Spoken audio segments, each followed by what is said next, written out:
ഹജ്ജിന്റെ ഏറ്റവും പ്രധാന കർമ്മത്തിന് വേദിയാകാൻ അറഫ മൈതാനത്ത് ഒരുക്കങ്ങൾ പുരോഗമിക്കുകയാണ്. ടെന്റുകളുടെ നിർമ്മാണം പൂർത്തിയായിക്കൊണ്ടിരിക്കുന്നു. ഹജ്ജിന്റെ രണ്ടാമത്തെ ദിവസമാണ് അറഫ സംഗമം. ശക്തമായ സുരക്ഷാ സന്നാഹമാണ് ഇപ്പോൾ അറഫയിലുള്ളത്. അറഫയിൽ നിന്നും ജലീൽ കണ്ണമംഗലം തയ്യാറാക്കിയ റിപ്പോർട്ടിലേക്ക്. ഹജ്ജിന്റെ ഏറ്റവും പ്രധാനപ്പെട്ട കർമ്മമാണ് അറഫ സംഗമം. ദുൽഹജ്ജ് 9 അതായത് ഹജ്ജ് കർമ്മങ്ങൾ തുടങ്ങി രണ്ടാമത്തെ ദിവസമാണ് അറഫ സംഗമം നടക്കുന്നത്. ഞാനിപ്പോൾ ഉള്ളത് അറഫയിലാണ്.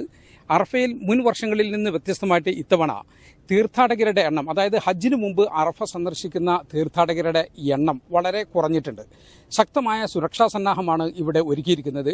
തീർത്ഥാടകരെ ദുൽഹജ്ജ് 9 സ്വീകരിക്കാനുള്ള എല്ലാ ഒരുക്കങ്ങളും ഇവിടെ പുരോഗമിക്കുകയാണ്. എനിക്ക് പിന്നിൽ കാണുന്ന ഇതാണ് ജബലുർ റഹ്മ, അതായത് ചരിത്ര പ്രസിദ്ധമായ ജബലുർ റഹ്മ.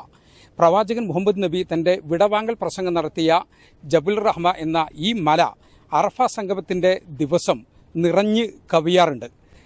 അന്ന് അറഫ സംഗമത്തിന്റെ ദിവസം ഉച്ച മുതൽ വൈകുന്നേരം വരെ, സൂര്യൻ അസ്തമിക്കുന്നത് വരെ തീർത്ഥാടകർ പ്രാർത്ഥനകളും മറ്റുമായി ഈ മൈതാനത്ത് ടെന്റുകളിലും മറ്റും കഴിയുകയാണ് പതിവ്. അന്ന് സൂര്യൻ അസ്തമിച്ചതിന് ശേഷം മുസ്ദലിഫയിലേക്ക് പോയി പിറ്റേ ദിവസം മിനയിലേക്ക് തിരിച്ചു പോകുന്ന രീതിയിലാണ് ഹജ്ജ് കർമ്മങ്ങൾ നടക്കുന്നത്. ഇത്തവണ ഹജ്ജ് കർമ്മങ്ങൾക്കായി അറഫ സംഗമത്തിനായി വളരെ വിപുലമായ സൗകര്യങ്ങളാണ് ഒരുക്കിയിരിക്കുന്നത്.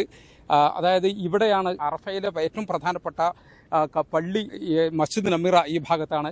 അതോടൊപ്പം തന്നെ ജനറൽ ഹോസ്പിറ്റൽ, നിരവധി ഹോസ്പിറ്റലുകളും മെഡിക്കൽ സെൻ്ററുകളും ഉണ്ട്. അതിലേറ്റവും പ്രധാനപ്പെട്ട ഹോസ്പിറ്റൽ ആണ് ഇവിടെയുള്ളത്. അതോടൊപ്പം തന്നെ ടെൻറ്റുകളും.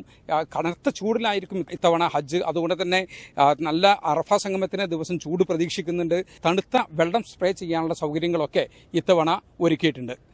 അറഫയിൽ നിന്നും ജലീൽ കണ്ണമംഗലം, 24.